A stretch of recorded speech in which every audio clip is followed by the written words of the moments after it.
Assalamualaikum warahmatullahi wabarakatuh. Izinkan saya memperkenalkan diri. Nama saya Gracia Eris dari SMA Negeri 1 Kretek, Bantul, Yogyakarta. Saya sebagai tim oposisi menolak bahwa pejabat pemerintah dilarang menggunakan media sosial atau influencer dalam mensosialisasikan kebijakan. Baru-baru ini, Indonesia Corruption Watch atau ICW mengkritisi tindakan pemerintah yang menggunakan dana sebesar 90,45 miliar rupiah untuk meminta influencer melakukan sosialisasi terkait kebijakan-kebijakan yang dibuat pemerintah.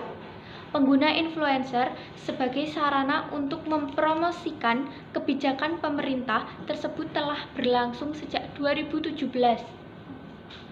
Pengamatan kebijakan publik Trubus Rahardiansyah mengatakan bahwa keputusan pemerintah untuk menggunakan influencer dalam melakukan sosialisasi kebijakan publik menunjukkan bahwa pemerintah lemah dalam perencanaan.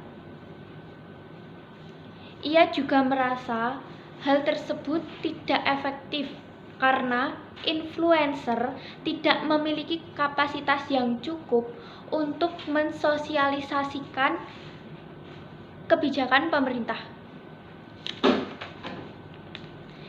Influencer banyak yang tidak memahami kebijakan itu sendiri. Jadi banyak yang tidak memahami kemudian malah menginformasikan, malah informasinya menyesatkan dan tentunya pemborosan anggaran. Tidak efektif juga untuk menginformasikan atau melakukan sosialisasi terkait kebijakan-kebijakan yang ditetapkan oleh pemerintah. Itu masalahnya, ujar Trubus saat diwawancarai pada Jumat 28 Agustus.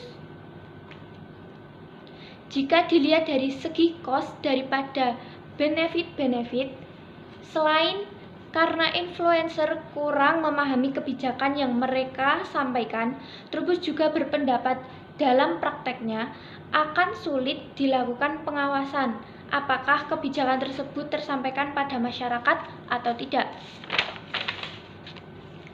Sedangkan dari segi benefit, pengguna influencer untuk sosialisasi, kebanyakan publik hanya untuk menarik minat dan daya tarik masyarakat saja. Tapi masyarakat tidak benar-benar memahami kebijakan yang disampaikan. Kalau benefitnya penggunaan influencer itu menarik minat, daya tarik masyarakat, kalau misalnya influencernya artis, berarti kan mendatangkan artis, bukan? Maunya pemerintah itu menarik minat, kemudian minat masyarakat jadi memahami kebijakan.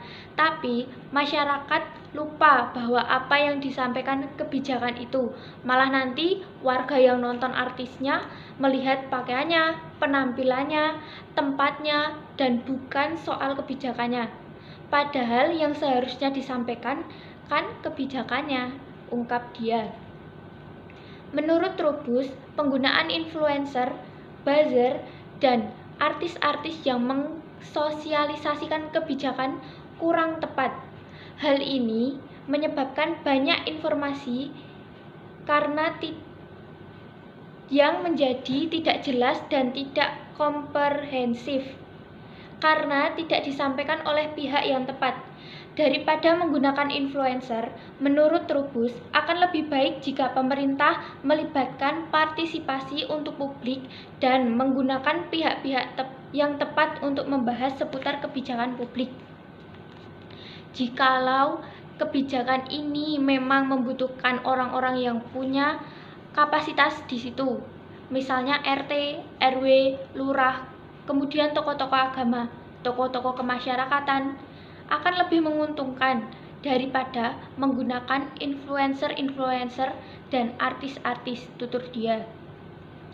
Trubus juga berpendapat bahwa penggunaan influencer untuk sosialisasi kebijakan seperti bagi-bagi kue proyek. karena membutuhkan anggaran yang besar. Ia mengatakan bahwa kemungkinan ada kepentingan personal dan lain sebagainya dalam sistem tersebut. Menurutnya, ini tidak optimal bagi masyarakat dan disebabkan oleh lemahnya pengawasan dan koordinasi yang berpotensi menyebabkan penyimpangan ke depannya. Jika sistem ini diaudit oleh lembaga-lembaga yang berwenang seperti BPK, KPK, dan Kejaksaan Agung, maka akan ketahuan. Jadi, tim oposisi menolak bahwa pejabat pemerintah dilarang menggunakan media sosial atau influencer dalam mensosialisasikan kebijakan karena kebanyakan publik hanya untuk menarik minat dan daya tarik masyarakat saja, tapi masyarakat tidak benar-benar memahami kebijakan yang disampaikan. Jikalau memang kebijakan ini dibutuhkan, orang-orang yang punya kapasitas di situ saja. Jika sistem ini diaudit oleh lembaga yang berwenang seperti BPK dan Kejaksaan Agung dan lain-lain, maka akan ketahuan. Sekian dari saya. Wassalamualaikum warahmatullahi wabarakatuh.